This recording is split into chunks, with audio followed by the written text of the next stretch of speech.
पुत्र और पवित्र आत्मा के नाम पर आमीन।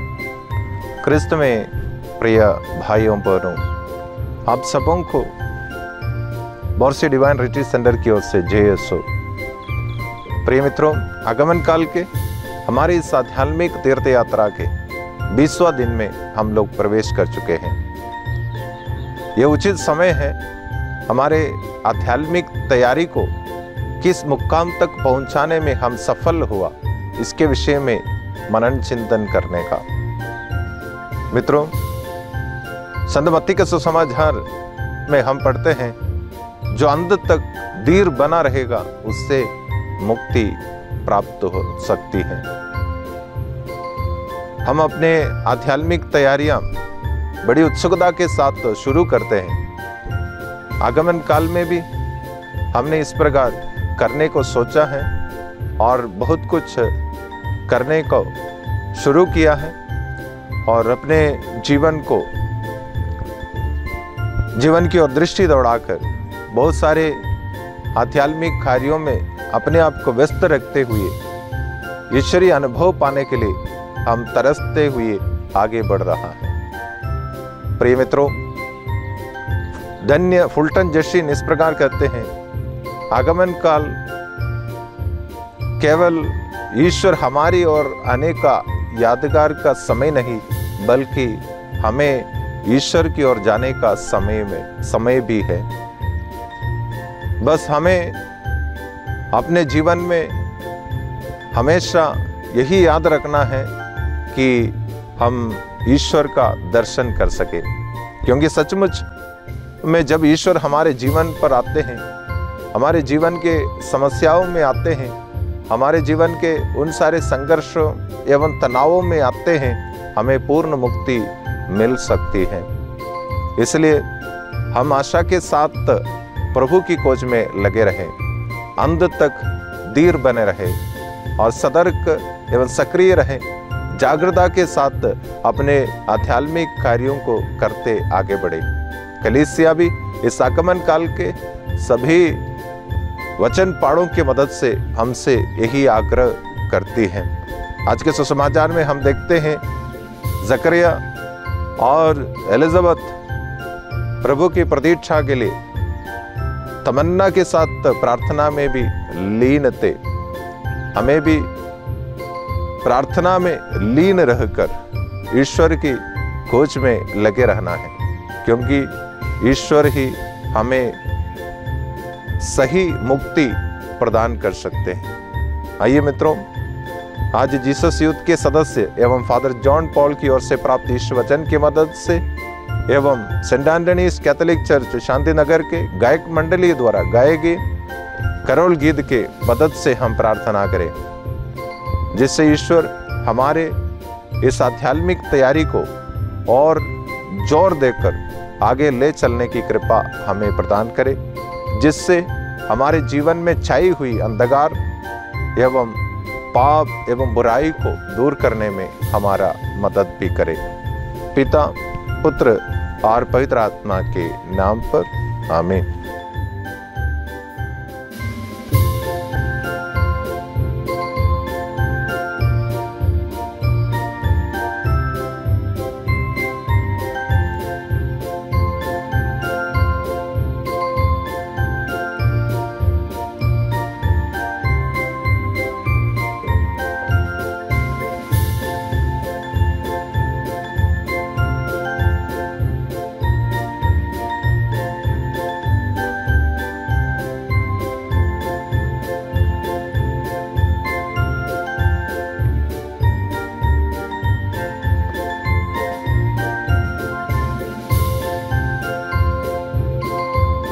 सभी को जय शो, विशेष रूप से हमारे सभी माता पिताओं को, मेरे प्रिय दोस्तों को भी, और जो कोई इन वीडियो को देख रहे हैं, देखने वालों को मेरी तरफ से बहुत बहुत जय यीशु। आशा करता हूँ कि आप लोग बहुत कुशल मंगल होंगे, क्योंकि यह दौर, यह साल थोड़ा कठिन रहा है सबके लिए, लेकिन मैं आशा करता हूँ कि आप प्रभु की कृपा से आप लोग सब कुशल मंगल होंगे, स्वस्थ होंगे और यह इस आगमन काल की तैयारी आप पूरे दिल से, पूरे मन से, पूरी आत्मा से कर रहे होंगे। तो आज का यह दिन जो हम आध्यात्मिक यात्रा जो हम बेथलेहम की ओर कर रहे हैं, उसका आज 20वां दिन है। आज हम विचार करेंगे उस बात पर, उस कहानी पर जिसकी भविष्यवाणी की गई थी कि एक मसीहा पैदा होगा, वो भी एक छोटे से गांव में, बेथलेहम नगर में। यह कहानी जो कि नए व्यवस्थान में पूरी होती है, हम आज उस कहानी के बारे में विचार करेंगे कि यह कहानी किस तरीके से पूरी हुई।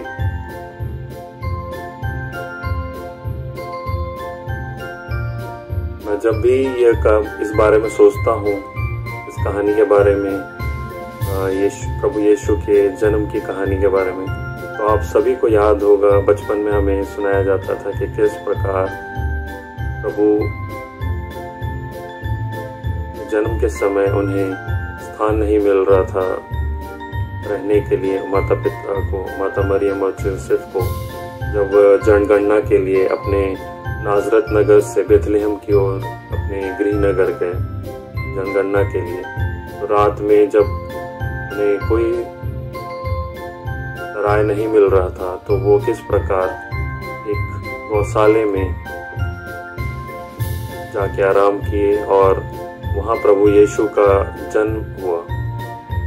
मैं इस बार का सोचता हूँ कि प्रभु चाहते तो किसी राजमहल में भी पैदा हो सकते थे, राजा की तरह पैदा हो सकते थे, लेकिन उन्होंने चुना कि वो एक दीनहीन गरीब की तरह पैदा हुए। और चाहते तो वो कहीं और, मतलब उनके बहुत अच्छी जगह मिल सकती थी, लेकिन वो ये चुने कि नहीं, वो हमारे लिए एक गरीबों की तरह आएंगे, एक दीनहीन की तरह, जिसके पास ना छत होगी, ना रहने के लिए घर होगा। लेकिन प्रभु ने हमारे साथ दीनहीन बनने का निश्चय किया और वो यहाँ आए।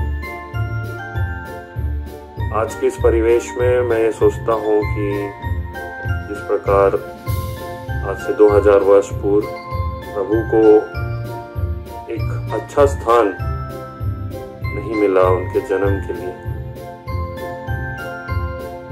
क्या हम अपने हृदयों में प्रभु के लिए वो स्थान बना पा रहे हैं, बनाते हैं?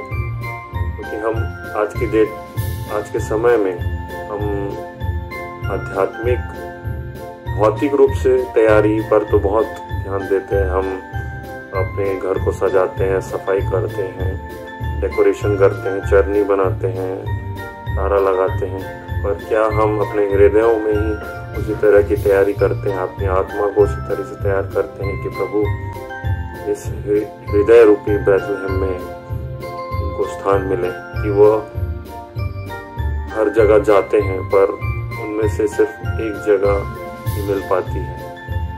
प्रभु हमें से हर एक के पास आते होंगे, जगह ढूंढते होंगे कि इस आगमन काल में वो उन्हें जगह मिल जाए, लेकिन क्या हम अपने हृदयों में उस प्रकार की जगह बना पाते हैं? इस कहानी से हम यह समझ सकते हैं कि हमारी जो तैयारी है वो किस तरीके की होगी। हम अपने हृदयों को एक शुद्धता से भर दें, उसे कोमलता से भर दें, उसे प्रेम से भर दें, ताकि जब प्रभु उसमें आए इस आगमन काल में, तो उसे एक बहुत ही सुंदर स्थान मिले। और यह जो उनके आगमन की कहानी है, उसका जो अंत है बहुत ही खूबसूरत हो हमारे प्रभु के लिए। और हमारे हृदयों में जब वो हमारे अंदर होंगे, तो हम भी उनकी तरह ही हो जाएंगे, और अपनी आत्मा को हम प्रभु के योग्य बना पाएंगे।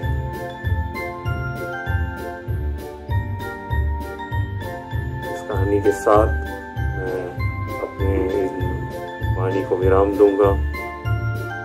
आशा करता हूँ कि आपका यह आगमन काल, यह क्रिसमस, यह आने वाला साल बहुत ही खूबसूरत हो और प्रभु की कृपा से बहुत ही सुंदर हो।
come, all ye faithful, joyful and triumphant.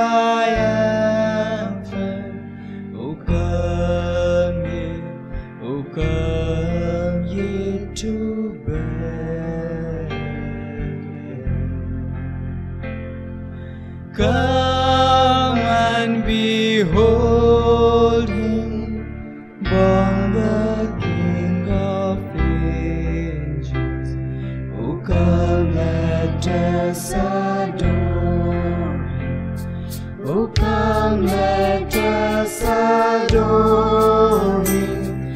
O come, let us adore him. Christ the Lord. Behind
सबको जय यीशु।